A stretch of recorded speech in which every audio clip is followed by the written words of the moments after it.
Excellent. Cool. So do you guys want to just get started here? Start with some introductions. Hopefully as we go through that, what a couple people trickle in and out, and hopefully we can kind of roll right into things. How does that sound? Does that work, Brian? Nick? Perfect. Let's do it. Let's do it. Awesome. Great. So for everyone here, my name is Matthew. I work at Hawk Media. We're based out of Los Angeles, California.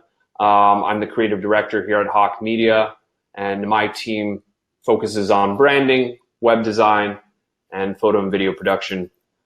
In particular, our company focuses on month-to-month a la carte services. So we really try to help all brands of different sizes and shapes. We have Nick and Brian here with me today from Shogun and Pixels.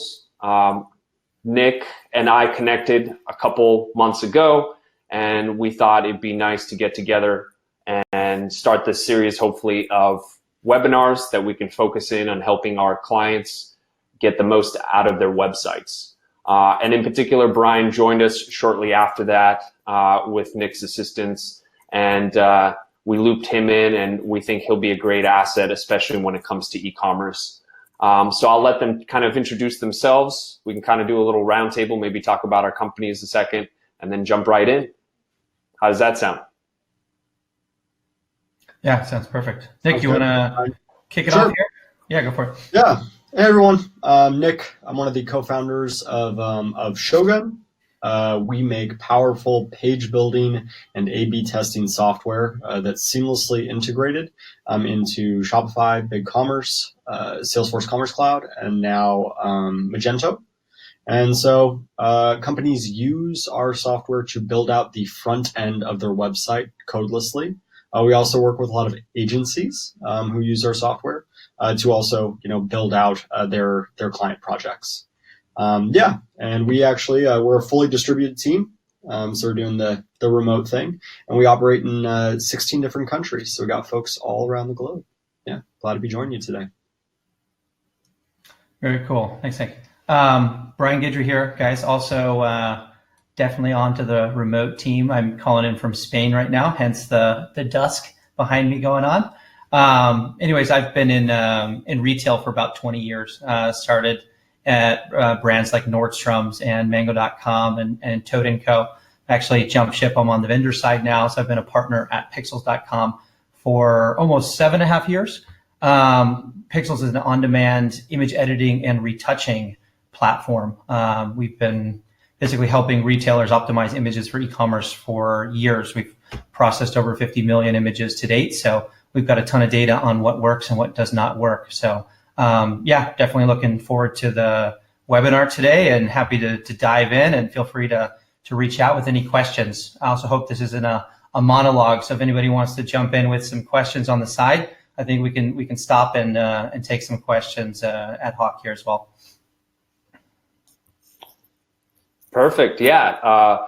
In particular, let's just see. I'm kind of scrolling through some of your messages. If you guys have any questions right off the bat, let us know. We think this will hopefully help moving into the holidays with your websites. And basically, really the focus of what we're going to do here is make sure that we can try to look over a site, evaluate it, and see what best practices can do to help your site out. So by using this website, we can hopefully you guys can learn a thing or two about what you can do to better increase your conversion rates in the next coming weeks. And Taylor, I know Taylor's asking if this is being recorded. Yes, it is. It is being recorded, and we will have it available later on. Before we get started, Nick, Brian, anything else we want to mention here? Any questions you guys see on your end? All good. Let's check out some of these sites. Perfect. Cool. So today we're going to focus on one site in particular. I know Brian has a couple pages that he wants to focus on, so we'll dive in there, but we can just start at the home page right now. And we're going to look at the Ulta Beauty website today, looking at one of the largest beauty space makeup manufacturers and distributors in the United States. We figured that'd be a great start. And really, at the end of the day, it's really interesting to see how large some of these companies are and what they're doing great online, and also perhaps what they're not doing so great online. So I'm going to kind of throw up here the Ulta Beauty website, and you guys should be able to see it here in a second. And we'll kind of start screen sharing and look over it like that with the screen share. Let me know here. There it is, and there we are, and there we're being duplicated. Perfect.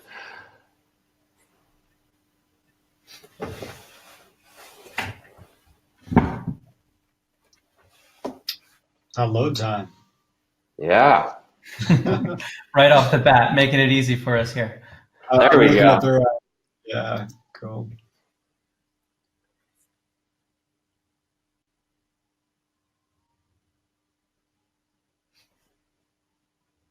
Perfect.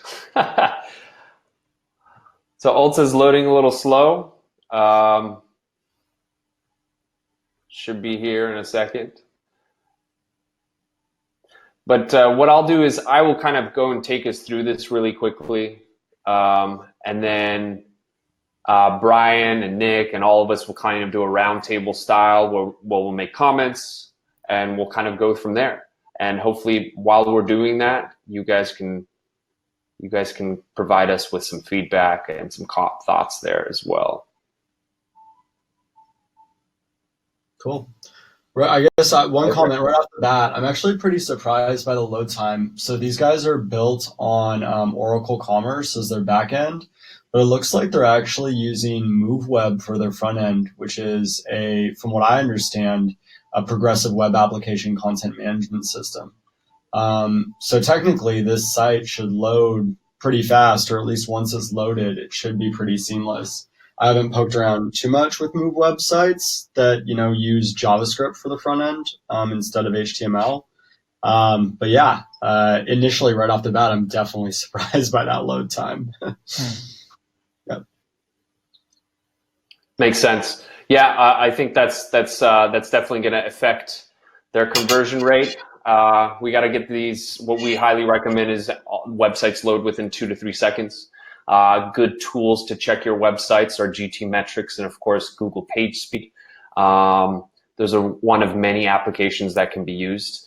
And in particular, keep in mind with GTmetrix, it's going to be a little bit easier on you. They're less bleeding edge. On the opposite side, we have Google PageSpeed, who's going to be super bleeding edge. It's always going to be having Google's latest and greatest, so you'll get dinged for a whole lot. So I think GTmetrix is a good place to start with your website. It'll give you some great results and some easy fixes sometimes.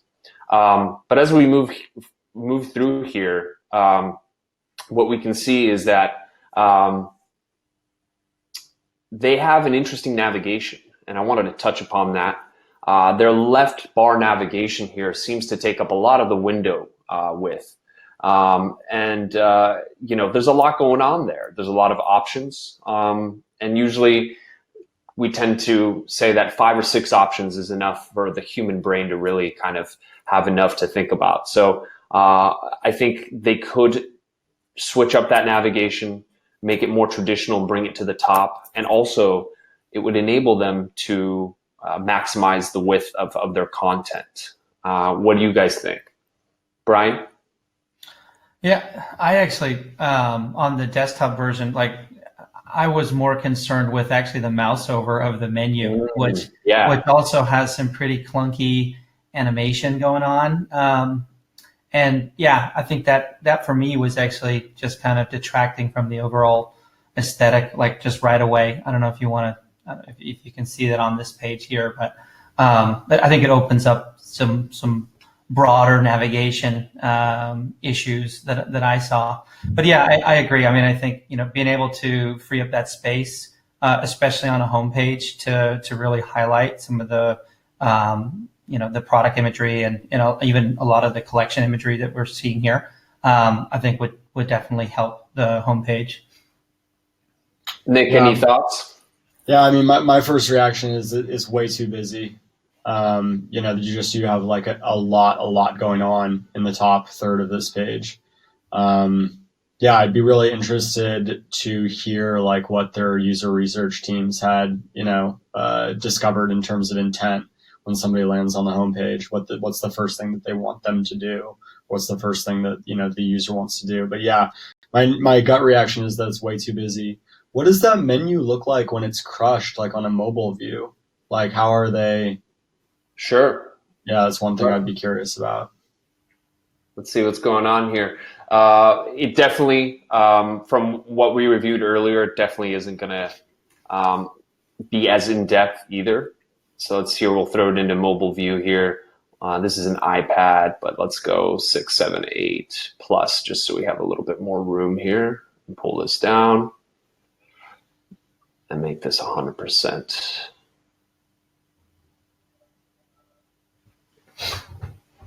So,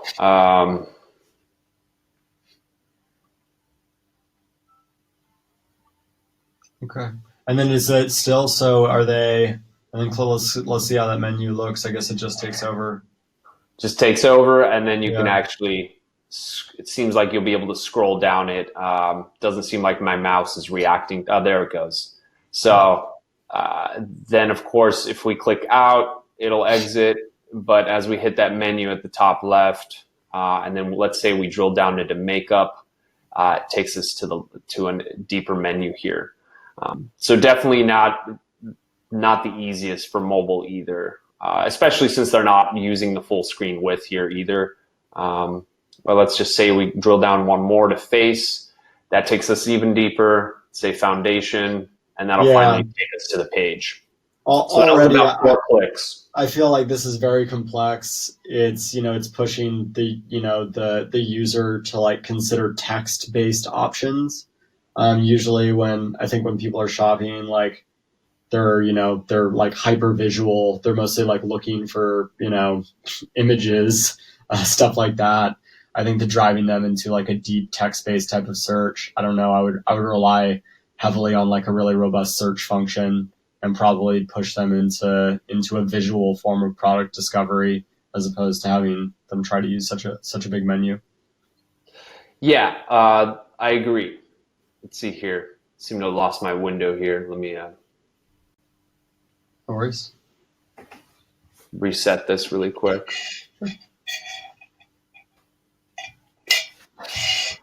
Yeah, additionally, I'd be really curious to see if that on the page load, if that speed was a result of like internet connectivity or just like bandwidth while running webinar, or if that's actually like how slow the site's loading.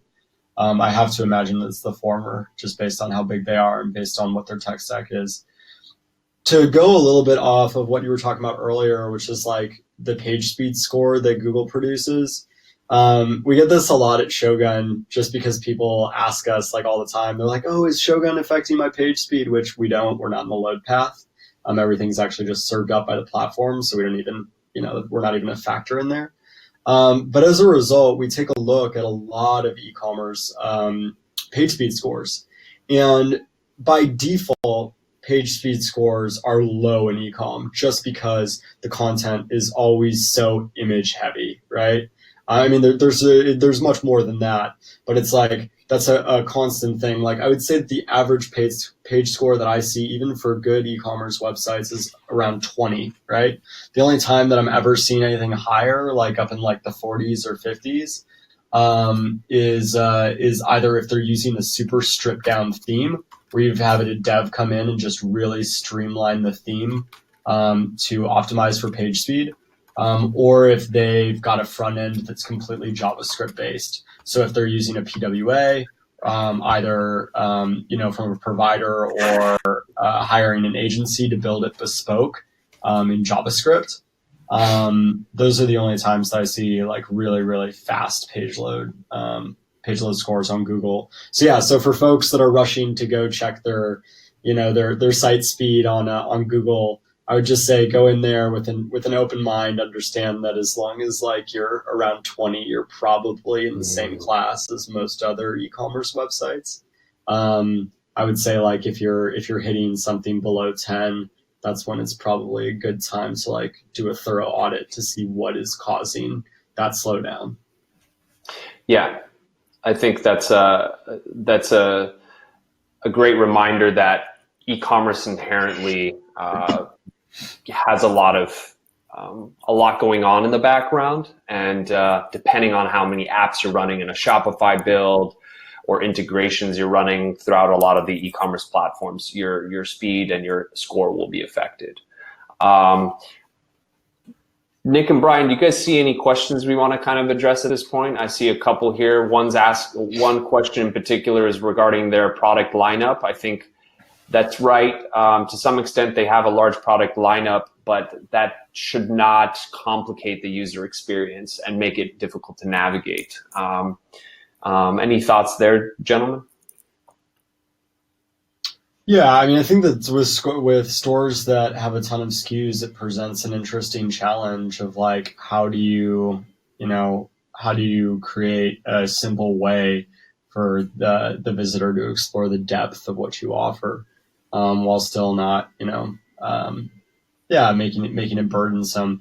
My reaction to that would be to just have a really, really powerful search paired with like a really powerful recommendations engine to basically get them quickly to a product that's close, and then kind of nudge them and calibrate based off of what they're searching.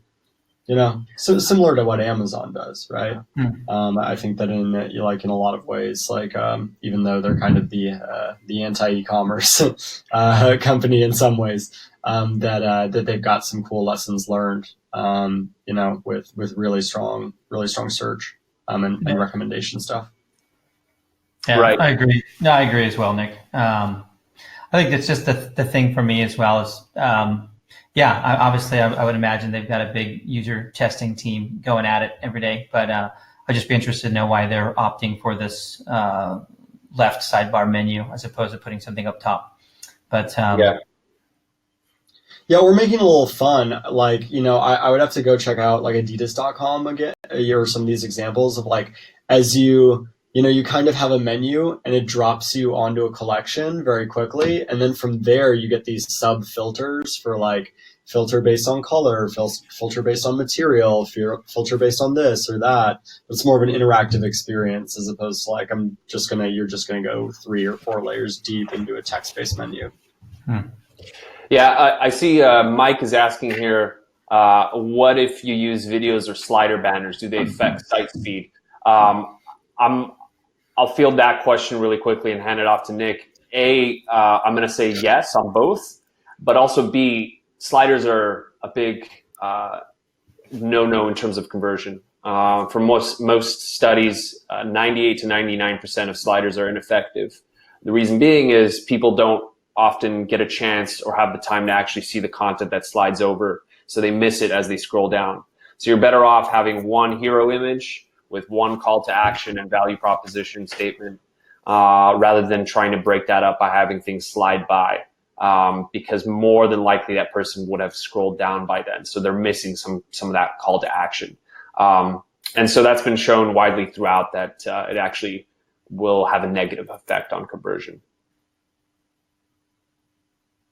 Yeah, that sounds about right from a CR perspective. I mean, anything that you're adding to a page is going to like, cause some bloat, right? The bigger more content on a page, the bigger the page is, you're going to have an impact there.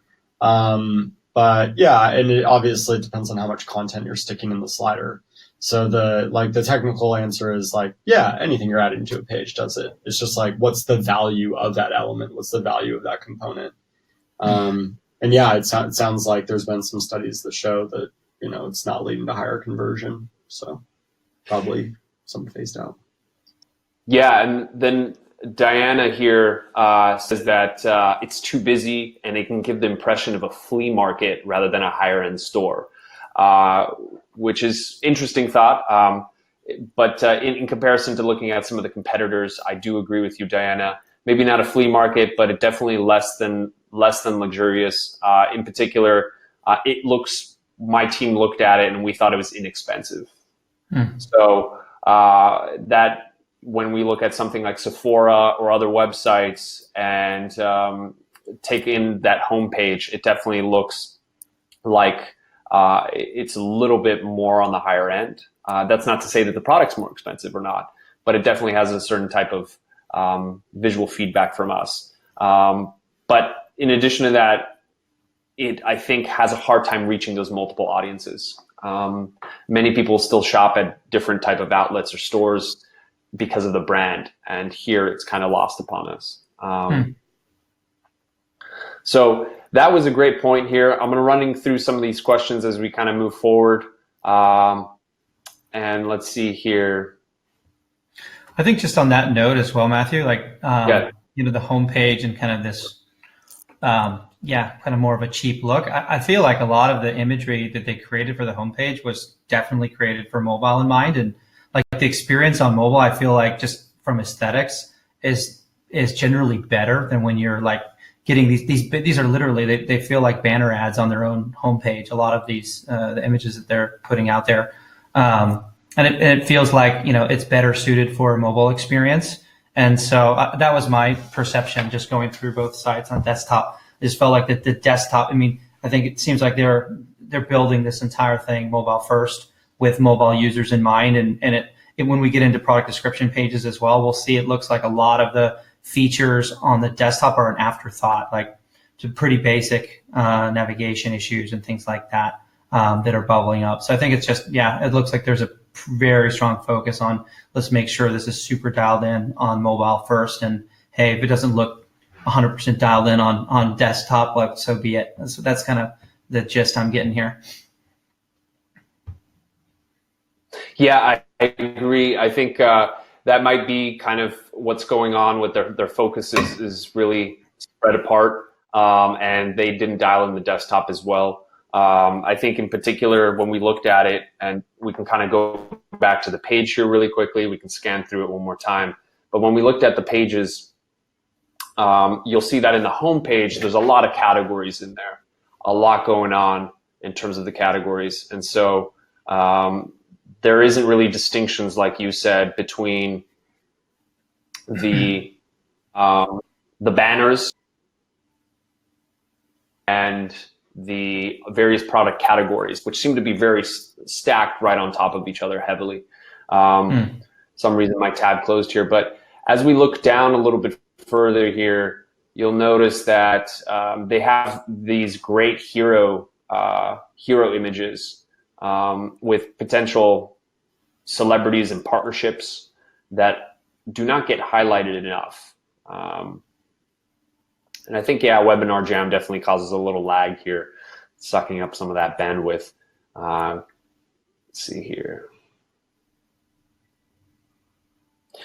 So you can see we talked about that slider, probably ineffective. For the most part, a lot of these ads going through and there's no large call to action. Let's see here. Yeah, I'd also be curious as to like what the point of this website is, or like how much of their focus for the site is to drive revenue or is to drive discovery. Because obviously, like, they have a ton of presence in brick and mortar, and they sell through through those channels a lot. But yeah, I also, like, when I was looking at this homepage, I was surprised that it doesn't seem to drive that much call to action.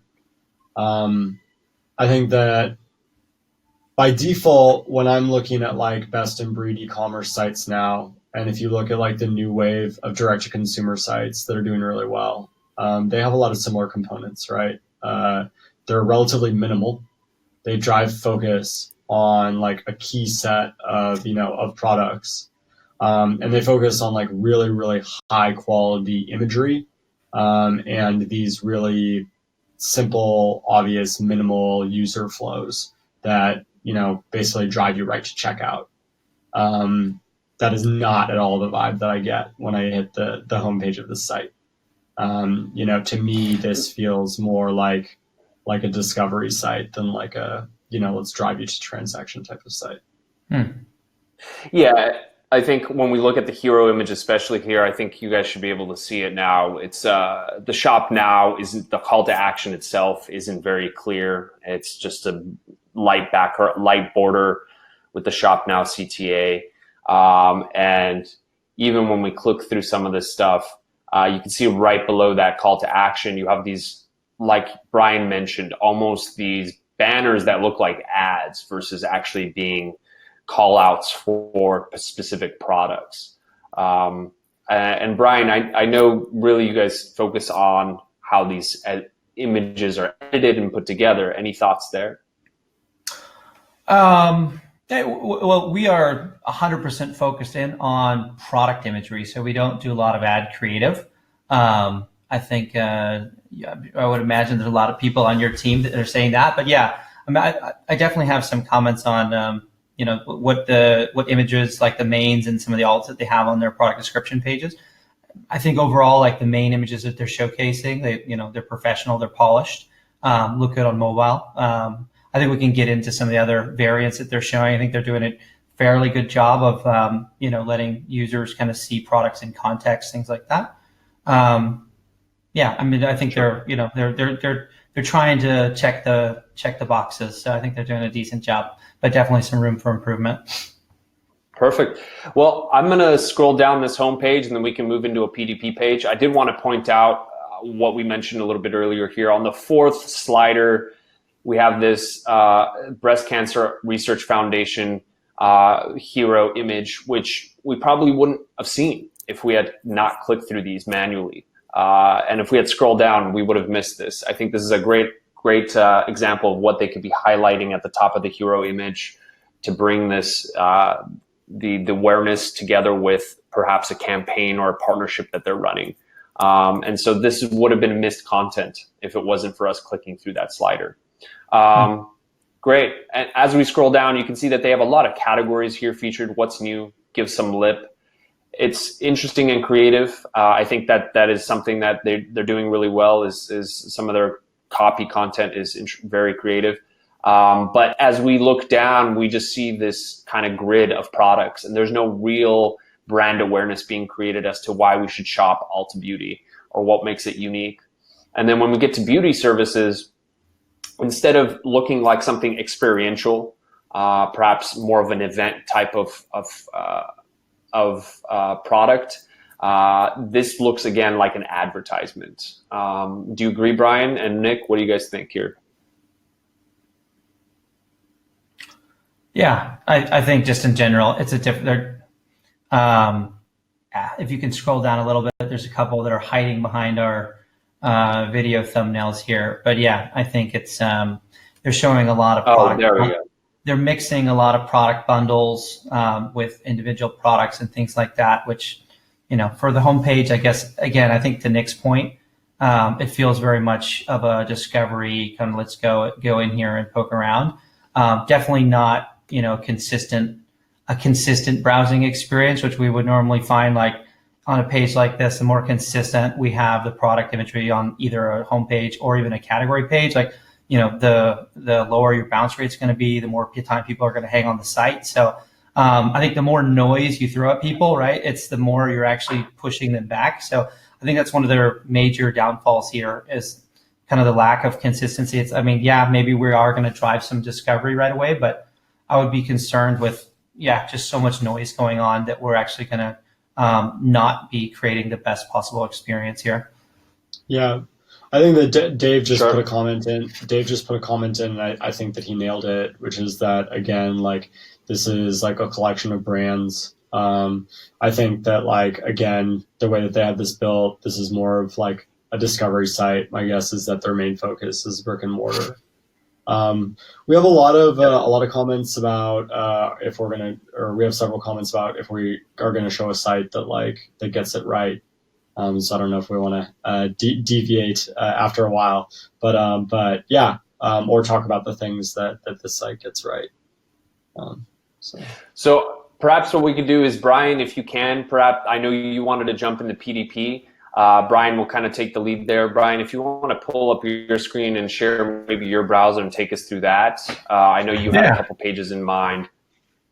I think actually, Matthew, on if we go dive into some of, kind of stop sharing my screen. I had mine.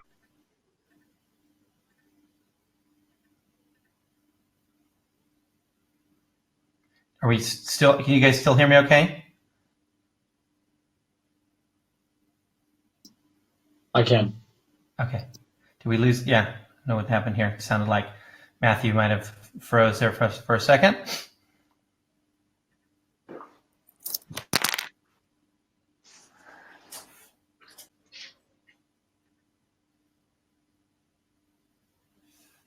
Okay. Can you guys see my screen here? Yeah. Yeah. Yep. Okay. Sorry. I need to be pulling this away here. Hold on a second. Great. Awesome. Yeah. I mean, I wanted to zoom into a couple of these pages, and Nick, feel free to comment whenever you see something here. I think one of the first things was just, again, like going back to the theme of consistency. I mean, they have a lot of different categories, and I think, the way to portray each one of these categories is, it presents its own unique challenges. But just when I'm going into, something like this, I think to start, right, beauty products in general are difficult because, okay, what are we looking at? We're looking at a plastic bottle, right? And so the brand is really, you need to, how can you transmit the smell or, even texture, things like that of the product with an image? I think that's like really the biggest challenge here. So things that I do like, I mean, I like that they're providing all these different alts, to really provide context of what this is. Here they're even doing like before and after of, what your skin's going to look like. I mean, I think they're checking the boxes on that front of trying to allow the customer to go in and really, envision themselves using this product and see color, texture, etc. I think, yeah, I mean, maybe Nick, from a usability standpoint, right? Like I can't click to zoom. There's no light boxes here. I can't even see like a full res image here, which is pretty bad. I would love to see this pop open to like a full res, like high res zoom here. Even on this image, is pretty tiny thumbnail. So yeah, I'd be curious to see how they also like handle that zoom effect on mobile. Again, like, so much is mobile now. Yeah, I don't know if we have time to do that. Things that they seem to be doing right, though. I mean, they have some fundamentals here that are, really important. Like they've got like their main CTA in a good color, right? I mean, Yep. what are the things people care about when they're shopping? Imagery. They want to be able to see what they're going to buy. Social proof. They've also made the social proof stars pink. Looks like Yep. this one's a 4-star, unfortunately. So they're drawing attention there. I noticed they also put the brand name in pink, so clearly, like, they want to emphasize brand, social proof, and then here's your CTA. I think that some of those fundamentals are right. Obviously, this is a very significant what we have here, shade picker. For making sure that you get the right tone. Right. I can't tell super well exactly which of those colors is correct. My guess is that folks who shop this product a lot probably know exactly what the specification is on their color. Yeah, and a lot of websites, I think, do a good job of presenting you with some kind of option to take a quiz or a questionnaire to figure out what that skin tone is or that shade, or maybe what your color is, even if it's clothing. I think here they miss an opportunity, perhaps collect information here about the user and maybe then show more relevant information that will make the checkout a little bit more smooth. Totally agree. Can we scroll down the page to see what kind of content they put below the fold there, if any? All right, so yeah, so they got the video down here. Yeah, I think that this is the opportunity, like, or really they should have like a small hyperlink like next to, do they not have a hyperlink next to the shade picker? Where it's like, hey, like, click this to figure out your shade. No. I think that it should be right there. Yeah. So I mean, and that's what we do, right? With like when we're shopping apparel, like usually like the sizing guide, you're able to like access it in a modal, Hmm. or click through to another page if need be, right? Or they figured out a really smart way to do some kind of animated, some like an accordion that opens up or something like that. But yeah, I absolutely agree. I think that's a missed opportunity here. Yeah, I think best practice, I mean, you'd want the video thumbnail, within this slider down below here, right?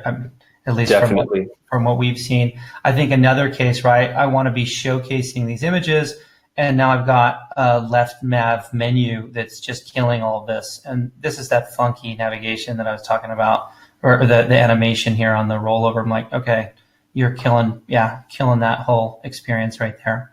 Sure. But yeah, I agree. I think that you got to go all the way down, to some of these, to find out some additional information here. The content also that they have there in the descriptions, I think they could probably do a better job of. It looks like it's pretty. Yeah, we talked about this, and there's very nice ways you can break that up with creating icons. How to use should be a nice step-by-step kind of almost ritual process where you go 1, 2, 3, 4, and have some icons represent that. Perhaps maybe making them unique for particular products, whether it's lipstick or mascara or different types of applications. But making it more visually appealing, I think, is really key. And at the bottom there seems to be a large cluster of text rather than kind of breaking that up. I agree. The video should definitely be living higher up. I think it's very much lost there. And there's no opportunity to really upsell or cross-sell right below this particular product. That opportunity should be living before we even see all these details. And so those similar items for you could be a potential cross-sell, and they should be moved up to the top right below the main PDP image and details. So, but I know a couple. Yeah, Brian, go ahead. No, I was just going to say just a couple other notes on the imagery side of things. I mean, they're going pretty slim here. They've got one product image. That's it. I think they're going above and beyond in terms of, providing context, which is great.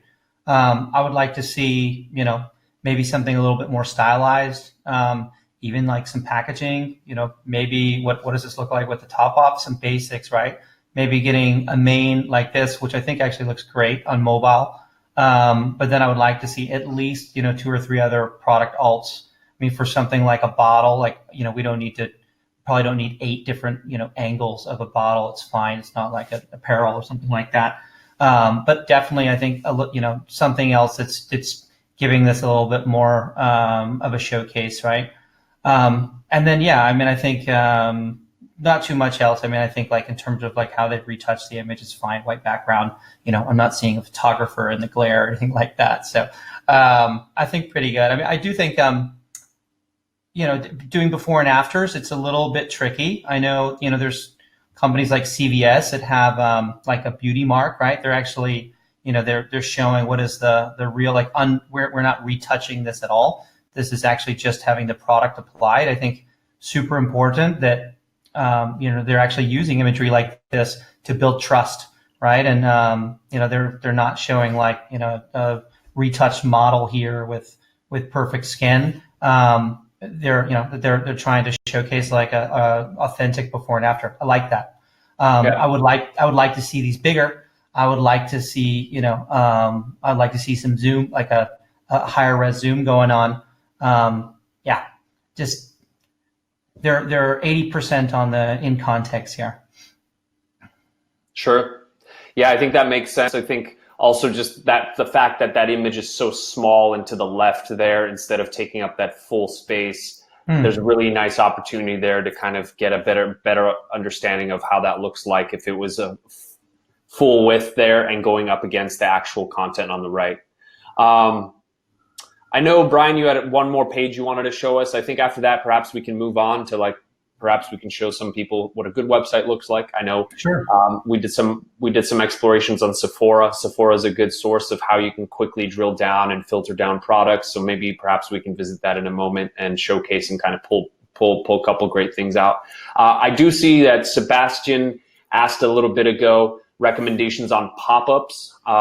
He said, do you think it's better to let the customer look around and then after 15 seconds to show up the pop-up? What's your take on this?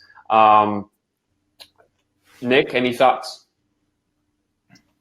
Yeah, to be honest, I don't know. Like 9 times out of 10, I find pop-ups to be like obstructing the user journey and the experience. Right. Don't get me wrong. Like I think that obviously you want to get that email address, you want to put them into a marketing funnel. So I can see the motivation there. But yeah, I should actually probably know this exactly how they do it on exit intent. But I think that that's really, and there's probably different providers use different parameters to identify what exit intent means. But that's when I do that's when I'd issue the pop-up. Like I would not do it on like 15-second delay from when they hit site or 5-second delay or, between page transition. Like, again, I would have to view the research and the studies around it. But for me, just personally speaking anecdotally, like again, whenever I see pop-ups on the site, I'm just like, oh my God, this must be killing your conversion rate, where people are just like, I'm annoyed, I'm out. And oftentimes, like, especially on mobile experiences, like, and don't get me wrong, I'm sure that like Privy does a great job of, creating pop-ups that fit mobile really well. But like oftentimes in mobile experiences, like that little closeout X is so small, or the pop-up's just like too big, or is like really, really obstructive. So I'd say use them very, very carefully. Yeah. Yeah, and I think the best practice is right now to set your pop-up, if you are going to feature it, 2 ways. One way is after 30 seconds. 30 seconds will really indicate, that's 30 seconds to a minute, will indicate that someone is actually interested in your website long enough to stay there and they're interested in that content. If you have that pop-up show up 30 seconds or earlier, you really don't know if that person is dialed in or interested just yet, and you might actually spur them on to leave. So 30 seconds or above will get you better data as well, because if you have that person, if you have that pop-up appearing for that type of person, then either the pop-up does not have the correct language or messaging, or perhaps, the person who was there was clearly not interested. But if they do sign up, that's going to be your best bet. If they've been on the page for that long, at least, then you know that they've been engaging with it. I think exit intent is also a great idea. But the other part of that is to perhaps do it based on the percentage of scroll. 30 seconds is great, and then perhaps when they get a certain percentage down the page, at least 50%. But again, this is all dependent on your own website and your own audience. So those are just some best practices that I can tell you about. So Brian, do you want to show us one more page maybe here, and then we can move on? Yeah, I think we probably don't need to dive into too many different images here, but yeah, I think that again, a lot of consistency issues across the board. I think that's a very unsexy thing for a lot of internet retailers, to be thinking about. Like really try to have a consistent experience across the site. You can look at like this has there's nothing besides one main on this image, right? I think we have a video. Again, it's hidden. But besides that, I think this is some lips going on. So yeah, I think, really just making sure that when you're thinking about what images you're going to have on your PDP pages, are they consistent for, all of the different products within the category? That's fine. I mean, we see that change all the time. Like different categories are going to, they'll require different type of imagery, different detail shots, et cetera, right? But, just I would say make the effort to go through and actually see, what kind of consistent experience you guys are giving to your customers, especially like one product is, having, 10 different images and a video and an in-context shot and a lifestyle shot, and then you're giving nothing on some of these other ones. So yeah, I mean, I'm missing basic stuff on packaging, some more detail. Again, I would like to see, like, especially for fragrance, I want to see something that's going to bring this to life, or, give me some more context. I can't smell it. I can't feel it. I can't, I need something besides a bottle. So yeah, that's what's lacking for me on these pages. Yeah, I agree. I think consistency is key if you're going to feature a certain thumbnails, try to feature them across somehow. If not, then make sure you have a certain number of thumbnails you're going to feature consistently so that the person can have that a consistent user experience. Nick, any other thoughts before we move on? No, I agree. Consistency. I'm just wondering how they're managing all this information. Like that was my biggest thing. Like, obviously they're piping in like a lot of data. And I'm wondering just who's in charge of that project for managing like their product information management system, and like what the various fields are on the back end of that CMS. You'd think that they would just make sure that like every field has an input for when they pull in the data. But is Ulta? I guess it would also like the question for me is like, does Ulta actually own these brands or are they a reseller? I think they must own all of them, right? There's portions of them that they do own, and then they're a reseller for other portions, I believe. Cool. So that kind of the interesting part of this is they are able to manage that information. It seems like with the aspects that you just mentioned would help solve a lot of this. Yeah. Perfect. So I had one more question here from GB mentioning, is it the same for email collection? Always do a delay? Yes, for pop-ups, unless the person's really interested in your content or you're providing them some kind of value, then yes, any pop-up, even if the intention for most pop-ups is to collect an email or get some kind of information from the customer or the visitor. So yes, delay that as well. Of course, if you're featuring some kind of section or call to action that's just built into the page, we're not talking about that in this case. So, perfect. Brian, do you want to pull up perhaps Sephora? I think that's going to be a good source. It's super easy to navigate and filter down through. It's not too glitzy either.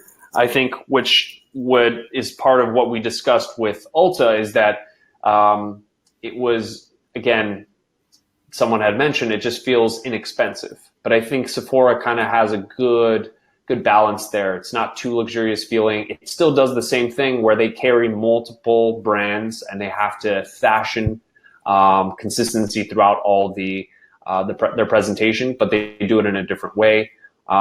Even if we go to kind of start at the top here for the navigation, what you'll see is they have that search bar up there on the top left, clear and large. You can immediately input your text. It doesn't have to open up. Some brands I know they like to kind of have that style over substance, and so I think that search bar is really what Nick talked about earlier. Also with Amazon, is if you have a good search bar, it can really solve a lot.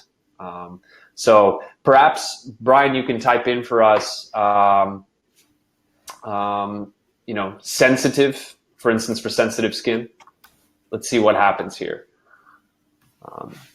I'd also just say with this homepage, one of the things that they're doing with the aesthetic that I love is they're just using a lot more white space, right? Which gives it a much, much more sleek and modern feel than something that's cluttered and kind of putting a lot of, as we were kind of describing them, things that almost look like advertisements, right? That almost look like like banner ads that are actually imagery or style on the page. So I personally love the white space look a lot more. I think that it creates focus and just feels more elegant. I think they also have like cohesive content blocks here, right? It's not, I felt like, even just from the start here, we were getting hit with so many different messaging, even with on this, okay, I'm like already getting these offers being thrown in. I've got a menu competing for my attention. It's like, I'm just, being killed here. I like just how, like, okay, hey, I'm focusing in. I've got, holiday hero here. And now I'm actually instantly going into shopping mode, which is pretty cool in terms of, new arrivals, things like that. So yeah, but again, I totally agree with you, Nick. I think the white space here, it's a night and day difference here. It's a very different experience for the seller or for the buyer. I think also some of the it's eclectic. They have a bunch of products with different type of packaging. So that's one way of minimizing that interference is with the white space. I see that Alyssa's kind of mentioning Ulta here, that it's a lesser version of Sephora, and that they carry high-end professional products as well as low-end products that are affordable. Completely agree, Alyssa. I think our main point is that no matter what, regardless if they're inexpensive products or the high-end professional products, the way that they've set up their website and from an aesthetic standpoint is probably not helping their conversion rate. And Sephora is kind of a good example of they're really kind of just doing a couple things better when it comes to white space, when it comes to that navigation menu. Even these very colorful center sections calling out the K-Beauty and Ready, Set, Save. You see that it's very clearly Sephora. They're having some fun there, and they're keeping the focus on the website and on those particular products.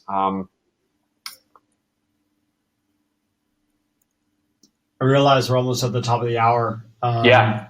Do we want to take questions and stuff like that? Yeah.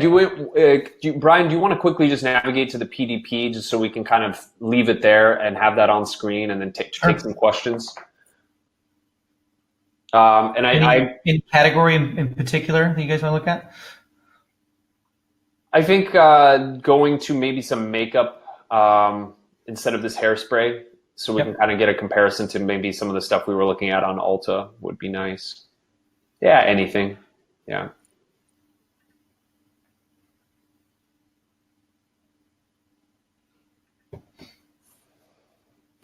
Great.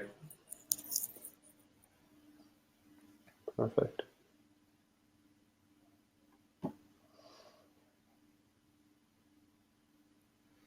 So one thing I did notice on browsing Sephora earlier is how they try to texture the colors. They kind of add an extra little layer there just to kind of give you an idea and a sense of how the gradients and how it may differ in the light.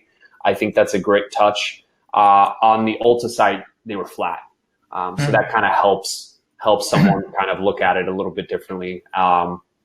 But as you can see here, you got that add to basket very clear and apparent on the top right. We have the product name and the price. It's a little different than most websites where they stack them, but you can see that here it still stands out heavily. And what they're able to do then is to bring all those color palettes higher up instead of below the fold. So they've done this purposefully. And they also have that find in store, which is really important for somebody who maybe doesn't want to buy it online. They're just simply researching it and they're going to go in person to procure it. So that's really good idea. And then in particular, you'll see that they have nice bolded lettering mixed with regular weights. And then of course, some of those different colors there, you see the size is a light gray. We see that the stars are still black and bold, but the text is a little bit smaller. And the 580K loves really helps emphasize that there's other people, there's social proof that other people are interested in it. Great. So anything else we want to touch upon before we jump into QA? I'll just do 30 seconds here. I mean, I think just the depth of, we just picked a random product here, right? You can actually see these alt images are changing dynamically for every one of these skin tones. I mean, they have put a ton of effort into this. I'm getting a mouse over zoom. I click on it. I get a, full screen, high res image. I can quickly scroll through. We got the embedded video like we talked about before.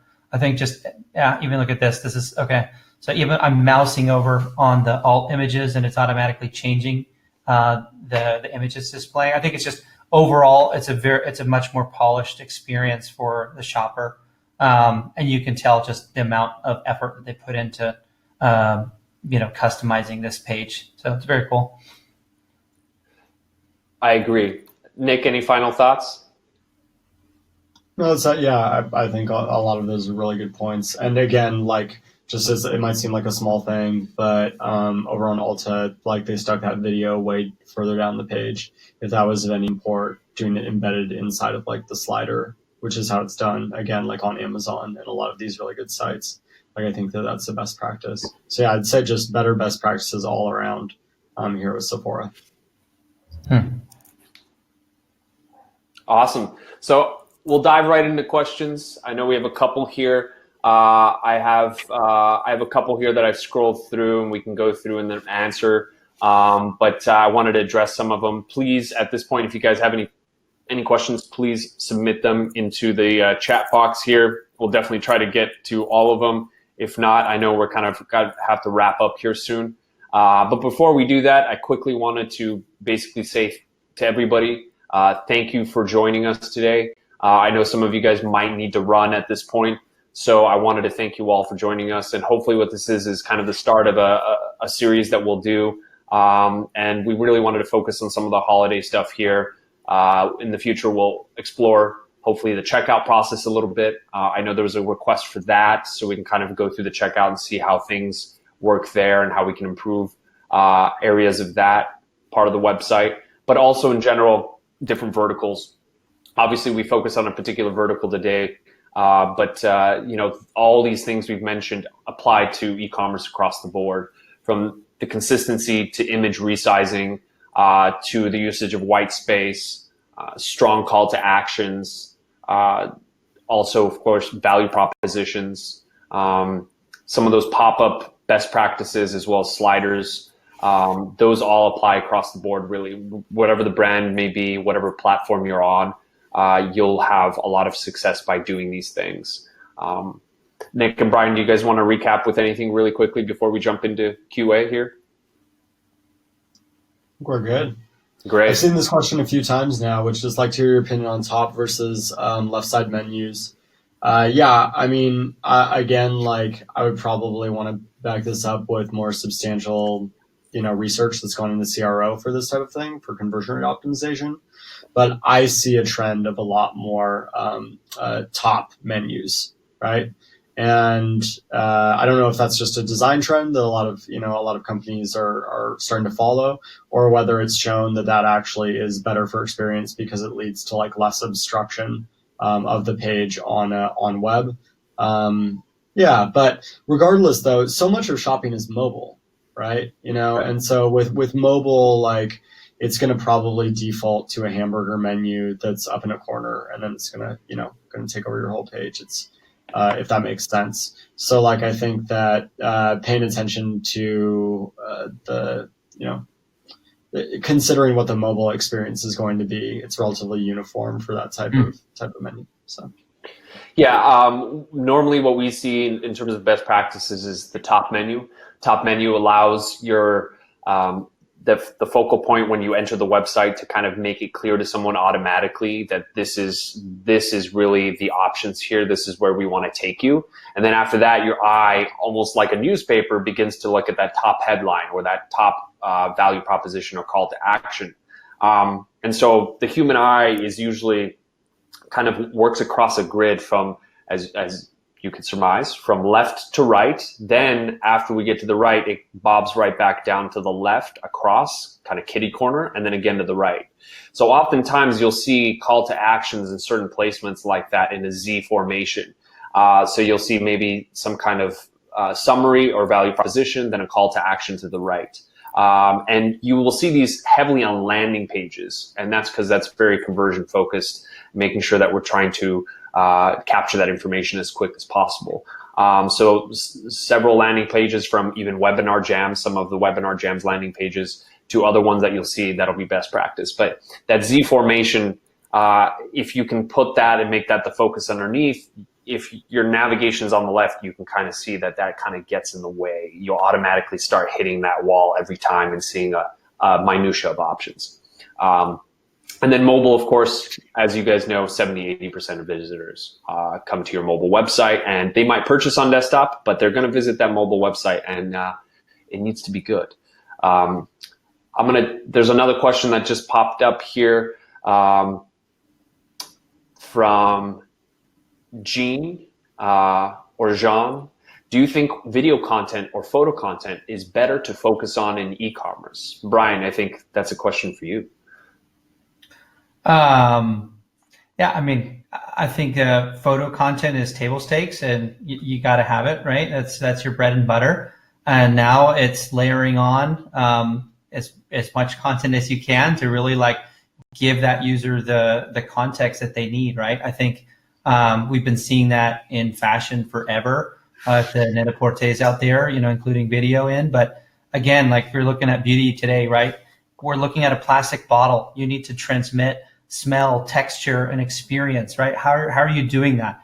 You can do that with imagery. You can do that with video. You can do that with an AR experience. You can do that with a lot of different mediums now, right? So it's about, trying to push that forward. And if you have the ability to produce, different types of media, fantastic, of course. I would definitely say test different things out. I think we've come a long way. We 5 or 6 years ago, we saw a lot of the bigger retailers, like the Ultas, looking into 3D spins and things like that. At the time, there's other reasons why you would or wouldn't want to use that type of media. Back, 5 years ago, we didn't even have the bandwidth to be able to really have an optimal site experience for like a 3D spin. Now it's a no-brainer, right? Like you can see that all the time. So yeah, I would say, your static imagery, it's your bread and butter for e-com. And, if you can layer other types of media on, like you definitely should be trying that out and see what resonates with your customers. Yeah, I would just say I think it depends on what you're selling. I Yeah. think that if you're selling like a more complex product, like a piece of like, whatever consumer electronic or something like that, and folks want to see a demo of it or see it in action or even in a short lifestyle video, or something like that, then it makes sense to make that investment. I think that if you're just selling apparel, I think that just like incredibly great product, like beautiful product images are going to be better suited. I don't think that people are going to really be that engaged by a video about, a piece of apparel. So just say like, yeah, think of your audience, think of what you're selling. Yeah, I think, the AR being very new, just think about that as also a generational technology. A lot of people aren't going to be looking for that.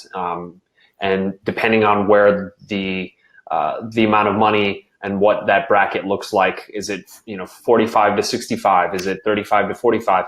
Depending on how how tech savvy they are, they will adapt those types of products, and it might not make sense for your business. See here, we have a little shout out here from Wee Angelina, thanking Shogun. She loves the user experience. She says, "We're loving using Shogun to improve our user experience." So awesome. That's great to hear. And in terms of somewhere to host them, I think that like if you're using our video element, that it has an integration with YouTube and Vimeo. So just like I would just put them there. Yeah. Perfect. And I know we're running here on time. I think maybe, gentlemen, we can go to 11:15 here, another 8 minutes or so. Does that sound okay? Perfect. Yeah. So what we got here is, just to wrap things up here, Mike McGinnis is asking about conversion rates for homepage compared to collection pages, landing pages, and product pages. Nick, if you have any thoughts there, I'm going to jump in and just say that each one has a distinct function.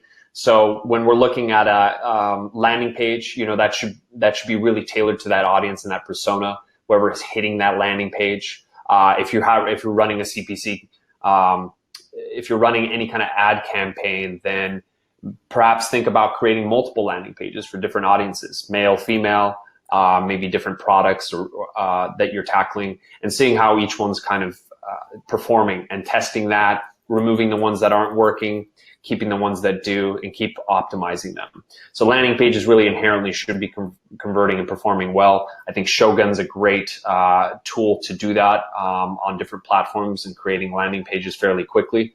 And so our agency works using Shogun, and I think it's a great tool for doing that and quickly iterating. And then in terms of product pages, inherently that's what we want to do, is get them to click on that call to action and put that in their basket.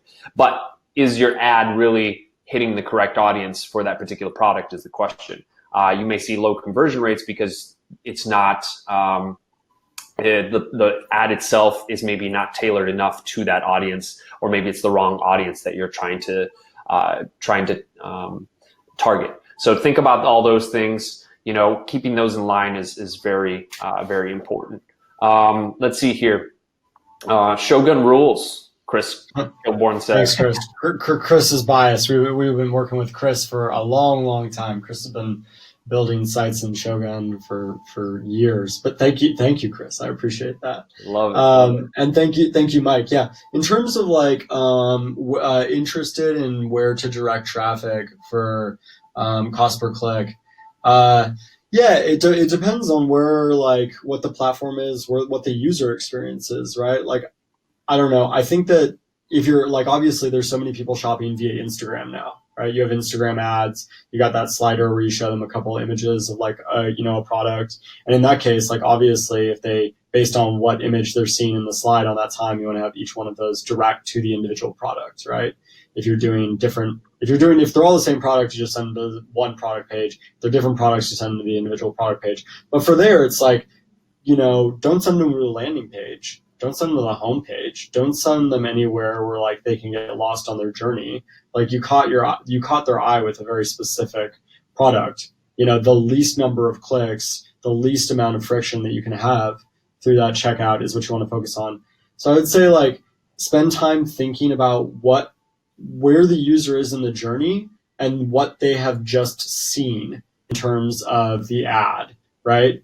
So a counterpoint to that is let's say that you're running ads on Facebook and you're actually not what for whatever you're doing you're doing a campaign that's not focused on a single target, but your ad creative is a lifestyle image, right? It's people hanging out, whatever, using this thing or wearing this stuff.